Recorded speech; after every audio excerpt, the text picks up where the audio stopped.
नमस्ते, राम राम। कैसे हैं आप सब लोग? आई होप सब लोग बहुत बढ़िया है। तो ऑलरेडी मैं इस पे एक वीडियो बना चुकी हूँ कि इंटरव्यू के टाइम पे इंटरव्यूअर आपसे क्या सवाल पूछते हैं। अभी ये वीडियो इस चीज पे होने वाला है कि आपको क्या सवाल पूछने हैं जब आपका इंटरव्यू हो जाता है, या इंटरव्यू के टाइम पे भी जब वो कुछ बता रहे होते हैं या आपसे कुछ पूछ रहे होते हैं और आपका कुछ रिलेटेड आपका कोई कनेक्शन होता है उस सवाल से, तो आप पूछ सकते हैं कि आप ये बताएं। तो ठीक है, अभी हम बात करते हैं उन सवालों के बारे में। तो सबसे पहले आपने पूछना है जॉब पोजीशंस के बारे में। अगर आपको नहीं पता, समटाइम्स होता है कि आपने जॉब्स के लिए अप्लाई किया, आपने 50, 100, 200, 400 जॉब्स के लिए अप्लाई कर दिया 3-4 दिन में, आपको 4th या 5th डे आपको कॉल आया इंटरव्यू के लिए कि आपने इस पोर्टल पे अप्लाई किया था जॉब के लिए, तो आप इंटरव्यू के लिए आ सकते हैं। तो आपका इंटरव्यू शेड्यूल होता है, आप चले जाते हैं, बट आपको एग्जैक्टली याद नहीं होता कि आपने 4 दिन पहले जॉब अप्लाई की थी तो कौन सी पोजिशन के लिए आपने की थी। और इतनी सारी कंपनी जो आपको सब याद भी नहीं रहेगा कि कौन सी कंपनी में किस जॉब के लिए आपने अप्लाई किया। तो आप उनसे पूछ सकते हैं जब आपका इंटरव्यू हो जाए, या इंटरव्यू के टाइम पे ही, या इंटरव्यू के स्टार्टिंग में भी पूछ सकते हैं कि this regarding with job position. या फिर जब आपको एचआर का कॉल आता है इंटरव्यू शेड्यूल करने के लिए, तब आप उनसे भी पूछ सकते हैं कि आपने किस प्रोफाइल के लिए मुझे कॉल किया, क्योंकि मैंने बोल दो सीधा कि भाई मैंने बहुत सारी जॉब्स के लिए अप्लाई किया अलग अलग कंपनी में, तो आई एम नॉट श्योर कि आपने कौन सी कंपनी से आपने किया। तो पोलाइटली पूछो उनसे, तो वो आंसर करते हैं। ऐसा कुछ नहीं है कि आपको याद ही होना चाहिए, वो उनको ही पता। जब नया बंदा आता तो वो जॉब्स के लिए रोज अप्लाई कर रहा होता है, बहुत सारी जॉब्स अप्लाई कर रहा होता, तो वो बता देते हैं, उसमें कोई प्रॉब्लम नहीं है। तो पहला सवाल आपने ये जरूर पूछना है। सेकंड, अगर आपको सवाल आपको पता भी आप किस पोजीशन के लिए इंटरव्यू देने के लिए आए हो, तो आपको सैलरी कंफर्म करनी है, ठीक है। और ये भी कंफर्म करना है कि सैलरी फिक्स है या कॉन्ट्रैक्ट बेस है। ये कुछ कंपनीज में होता है कि कॉन्ट्रैक्ट बेस होता है या कमीशन बेस आपका होता है अमाउंट, कि अगर आप इतना करोगे तो आपको इतना कमीशन मिलेगा, लेकिन कुछ फिक्स नहीं होता है। तो ये भी आपको श्योरिटी कर लेनी है इंटरव्यू के टाइम पे ही, ताकि आप अपना माइंड बना सको कि आप उसके लिए कंफर्टेबल हो कि नहीं हो। कुछ लोग कमीशन पे जाना चाहते हैं, जैसे खासकर सेल्स में होते हैं, रियल एस्टेट हो या किसी भी अलग तरीके की जो सेल्स पोजीशंस होती हैं उसमें होता है। नेक्स्ट सवाल आपका आता है कि वीजा के बारे में, कि कंपनी आपको वीजा प्रोवाइड कर रही है या नहीं कर रही है, आपको कंफर्म करना है। ऐसे ही नहीं कि आपने इंटरव्यू दे दिया कि एवरीथिंग इज ओके, वो बोलेंगे ठीक है नेक्स्ट वीक से आके ज्वाइन कर लो, और आपको पता ही नहीं वो कंपनी वीजा आपको दे भी रही है, क्योंकि आप विजिट वीजा पे आपको महीना 1.5 महीना या 15 दिन में आपका वीजा एक्सपायर होने वाला है, वो हो जाएगा। फिर वो कंपनी बोलेगी कि भाई वीजा तो आप ही को अप्लाई करना है, हम तो वीजा नहीं दे रहे, हमने तो आपको ऐसा कुछ बोला ही नहीं था।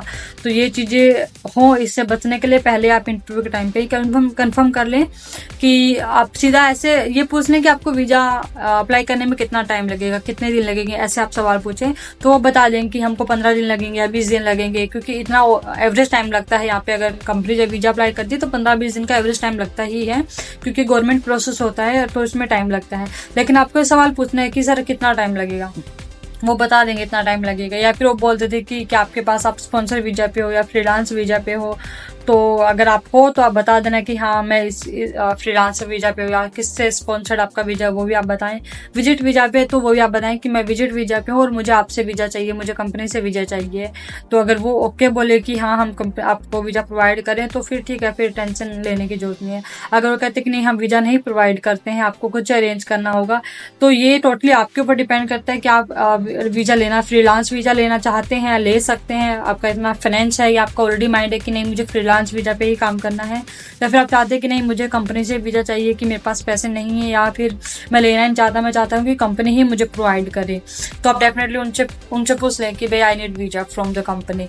तो आप मना कर सकते हैं। अगर आपको नहीं जमता है तो बोल दो कि नहीं भाई ठीक है मुझे वीजा चाहिए और I can't afford, what ever जो भी रीजन, आप ये चीजें पहले से क्लियर हो जाना बहुत बढ़िया रहता है, ठीक है। उसके बाद में नेक्स्ट सवाल आपका जो आता है ज्वाइनिंग के लिए, आप उनसे पूछें कि ज्वाइनिंग कब की होगी, कितने दिन के बाद होगी। अगर वो कहते हैं कि आप कल से आ जाओ, ठीक है, तो कल से नहीं जाना है क्योंकि वीजा प्रोसेस होने में टाइम लगता है। तो अगर आप विजिट वीजा पे कोई भी जॉब ज्वाइन करते तो वो इलीगल होता है, ठीक है। बाद में बहुत सारी कॉम्प्लिकेशन होते हैं, वो आपको सैलरी नहीं देते हैं, आपको इंसेंटिव सैलरी या जो भी वो आपको जो भी अमाउंट डिसाइड होता है वो नहीं मिल जाए, और फिर आप उस पर पुलिस कंप्लेंट भी नहीं कर सकते, क्योंकि आप ही ने विजिट वीजा पे ज्वाइन किया। तो विजिट वीजा पे जॉब ज्वाइन करना इलीगल होता है, ठीक है। तो ये बात आपको पता होनी चाहिए, आपको नहीं करना। अगर वो बोले कि ठीक है कल से आ जाओ, आप काम करो, उसके बाद हम वीजा अप्लाई करेंगे 1 हफ्ते के बाद या 1 महीने के बाद या 2 महीने के बाद, तो ऐसा नहीं करना है, रिस्क नहीं लेना है।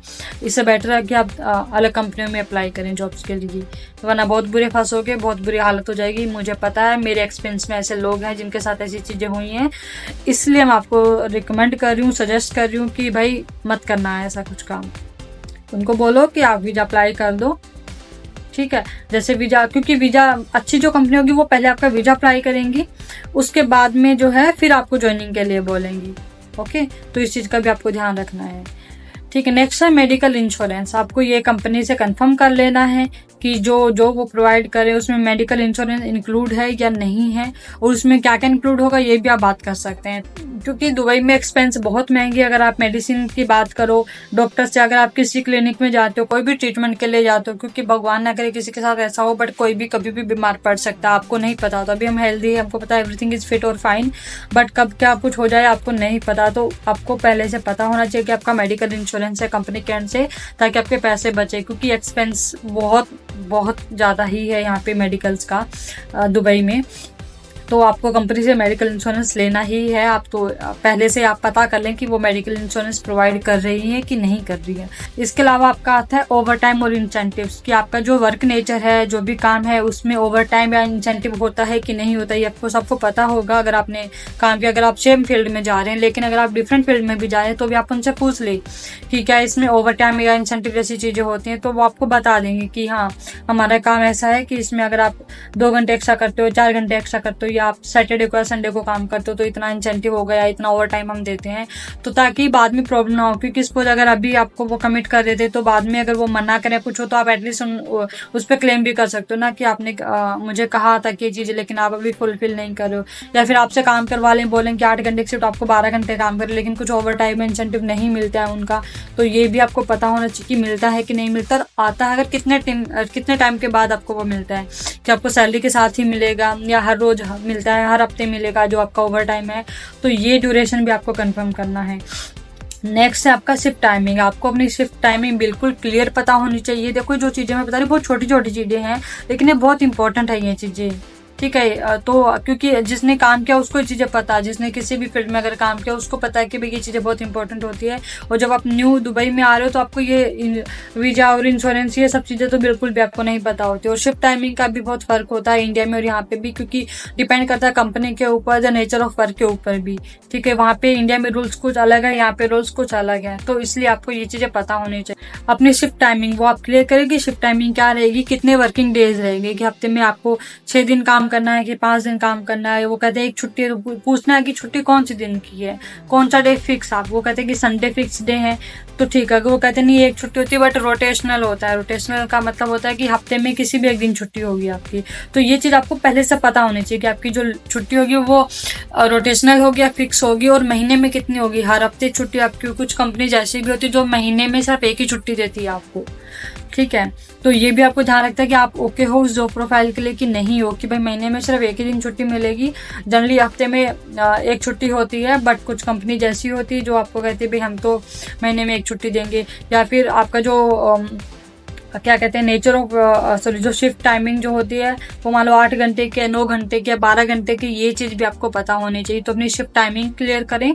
अपना जो आपका वीक ऑफ डे होगा वो आप अपना जो है क्लियर करें, उसी टाइम में कंफर्म कर लें कि कौन सा दिन होगा, ताकि आपको सामने वाले को दोनों को कंफर्म हो, फेस टू फेस बात हो जाए आपकी। बाद में जाके प्रॉब्लम आप ही को प्रॉब्लम होगी, क्योंकि वो तो आपको हायर करे, वो कहेंगे भी हम तो तुमको सैलरी दे रहे हैं, हमने ये चीज़ें तुमने पूछी नहीं थी। वो खुद से हर चीज़ में, कुछ कंपनी ऐसी होती हैं जो ट्रांसपेरेंट नहीं होती चीज़ों को लेके। तो ये सच है, हर कंपनी सारी चीज़ डिक्लेयर नहीं करती स्टार्टिंग में कि ये हमारी पॉलिसी है, बट आपको प्रोएक्टिव बनना पड़ेगा, खुद से ही चीज़ें पूछनी है आपने। नेक्स्ट जो आती है वो आपकी है सैलरी रेट। सैलरी रेट आपको पता करनी है, क्योंकि आपको रेंट अपना टाइम पे करना होगा हर महीने अगर आप यहाँ पे रह रहे हैं। फिर अपना खाने का, ग्रोसरी का और जो दुनिया भर के खर्चे वो आपको मैनेज करने हैं। तो आपको पता होना चाहिए कि किस डेट को आपकी सैलरी ट्रांसफर होगी आपके अकाउंट में, ठीक है। तो ये चीज़ भी आपको कंफर्म करनी है कि आप हमें डे बता दो भाई, और डिले होती है या नहीं होती ये भी आप पूछ लेना कि कितने दिन डिले होती है और क्यों डिले होती है।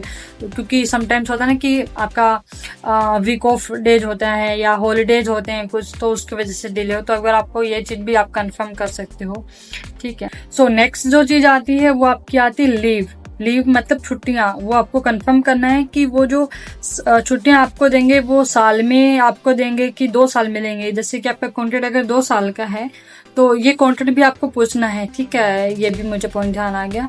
कॉन्ट्रैक्ट आपको पूछना है कि जो आपका कॉन्ट्रैक्ट कितने टाइम का रहेगा, 1 साल का, 2 साल का, 3 साल का, जो भी ड्यूरेशन हो गया, 6 महीने का। क्योंकि कुछ ऐसे भी होते हैं जो 6 महीने 3 महीने के शॉर्ट टर्म कॉन्ट्रैक्ट पे भी लोगों को हायर कर रहे होते हैं। तो ये आपको कंफर्म करना है कि कॉन्ट्रैक्ट क्या है, कितने टाइम का कॉन्ट्रैक्ट है, ठीक है, कि लीव कितने टाइम की होगी, कि साल के बाद है कि 2 साल के बाद है। कुछ कंपनीज कहती हैं कि 4 वीक्स का ही लीव होगी, कुछ कहेंगी 30 लीव होंगी, 30 मतलब 30 लीव होंगी, 4 वीक्स मतलब 20 डेज की लीव होंगी। तो ये भी आपको कंफर्म करना। आपका जॉब लोकेशन, आप जैसे कि अगर आप जॉब लोकेशन आपको इसलिए कंफर्म करनी है क्योंकि जैसे आपका इंटरव्यू होता है दुबई में सपोज अल्बर्शा लोकेशन में आपका इंटरव्यू होता है, ठीक है, और आप रहते हो शारजा में, तो आपको उनसे पूछना है कि आपकी जो जॉब की लोकेशन होगी वो कहाँ होगी, वो आपकी दुबई होगी या वो क्योंकि कुछ कंपनीज ऐसी होती है जो मल्टीपल लोकेशंस के लिए हायर कर रही होती है, क्योंकि उनके ब्रांच जैसे अबू धाबी में भी हैं, शारजा में भी हैं, फुजैरा में भी है, दुबई में भी मानो 2-3 ऑफिस हैं उनके।